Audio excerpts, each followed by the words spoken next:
All right, let's get right into it. Have you ever been absolutely sure a stock was going to tank, but you just hesitated? You weren't sure what the best play was. Well, if that's you, then you're in the right place. We're about to unpack a really smart, capital-efficient option strategy that's built for exactly that kind of bearish view. You know, every trader runs into this problem.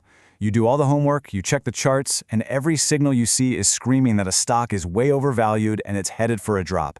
You feel it in your gut. But then comes the hard part. How do you actually act on it? That's where it gets a little complicated. So, what are your choices, really?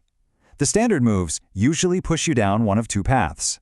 And, as you're about to see, both of those well-worn paths have some pretty major pitfalls you need to watch out for. Okay, so on one side, you've got shorting the stock. It's direct. For every dollar the stock drops, you make $1. Simple enough. But here's the catch, and it's a big one. It takes a ton of capital to do it, and worse, your risk is literally unlimited. If you're wrong and that stock just keeps climbing, your losses could be absolutely disastrous. Now, on the other side, you could just buy a put option. This is way safer, right? Your risk is defined. You can only lose what you paid for the option. But now you're fighting a different battle. It's against the clock. It's called time decay, or theta. And every single day that ticks by, your option loses a little bit of value, even if the stock doesn't move an inch. It's kind of like holding an ice cube that's just constantly melting away. So what if there was a third way? A way to get all the power of being short the stock, but without that terrifying unlimited risk, and without your position melting away every day from time decay? Well, you guessed it. There is, and it's called the Zebra.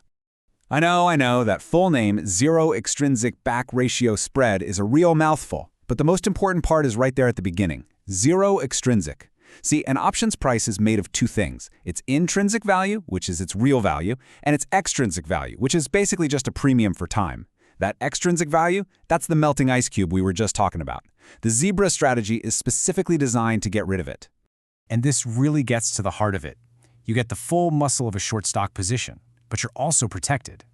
You get to crush that melting ice cube of time decay while putting up a shield against that explosive risk of a stock going to the moon. Let's just tick off the advantages here because they're huge.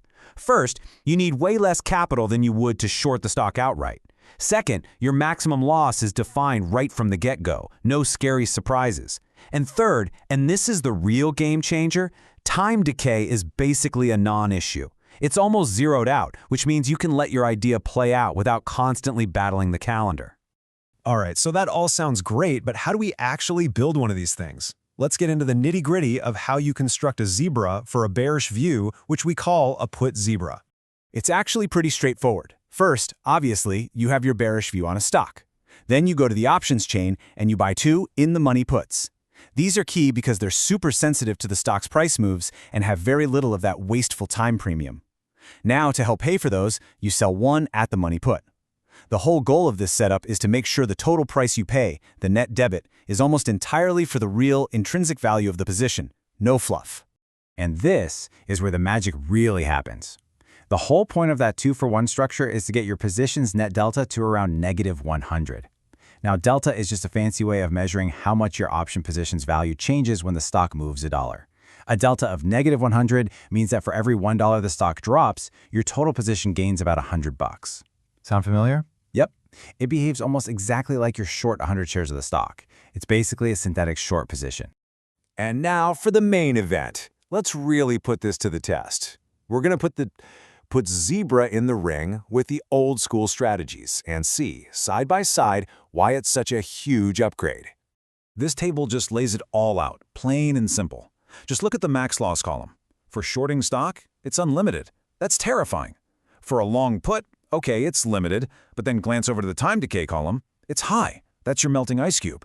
But now, look at the put Zebra row. Max loss is defined, and time decay is minimal. You see? It's really the best of both worlds. It just hits that perfect sweet spot between risk, reward, and efficiency. So you might be asking, when is the right time to pull this strategy out of your toolbox? Let's wrap up with a clear, actionable game plan. Okay, here's what you really need to remember. A Zebra is not for when you think a stock is just going to chop around sideways. It's for when you have a strong, directional belief.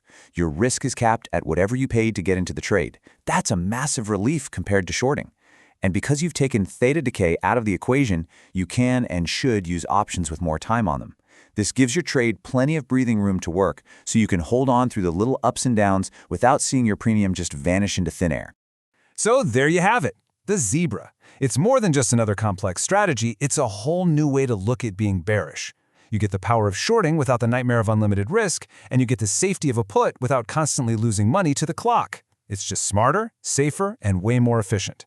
So the only question left is, now that you know how to tame time decay, what kind of opportunities are you going to find?